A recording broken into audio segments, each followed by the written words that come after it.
এটা হচ্ছে আমার 22টা অনেক কয়েছিলে এই মগুলা গাছ লাগা তোমার বাইরগুলো গাছ লিয়ে আমরা বড় ভাইয়ের গরু লাগে গাছ কাটতে হয়েছে বুঝছেন। ছেলেটা কিন্তু অনেক ভালো, হ্যাঁ অসুস্থতা হয় মানসিকভাবে শারীরিকভাবে, মানে হ্যাঁ সম্পর্কে জানবাম। ঠিক আছে আপনারা শুনলে অবাক হইবেন। ঘটনা হচ্ছে তোর তো খুব বয়ালিশ মুখ কটা জানি বেতলি অনেকলি 4 নম্বর বলে হাঁটালিয়া। ঠিক আছে আর বাকি 3টা কি এই তো বনত পড়ছে না গেছে গেছে গা।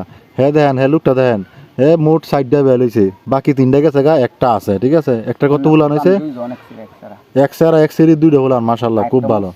এই 3টা গেছে গা কোন কারণে গেছে গা তো এই ধরো মারলে বনাবত পড়ছে মার লাগে বনাবত পড়ে না আরে আল্লাহ আমার আল্লাহ সাদুর সেনে লাগছে গা সাদে না। তোর এমনি শারীরিক সমস্যা ছিল? কিছু আছে শারীরিক সমস্যা বলে কিছু আছিল, এখন তো কোনো সমস্যা নাই, ওষুধ তো খাইতেছস। আচ্ছা যাই হোক দেখেন আল্লাহ দিলে আগে 3টা 4টাতে বেলেছস ব্যক্তি কিন্তু আবৃত্তে বেলেছে। আপনারা জীবনে কি ঘোড়া ডিমটা করছেন? ঠিক আছে।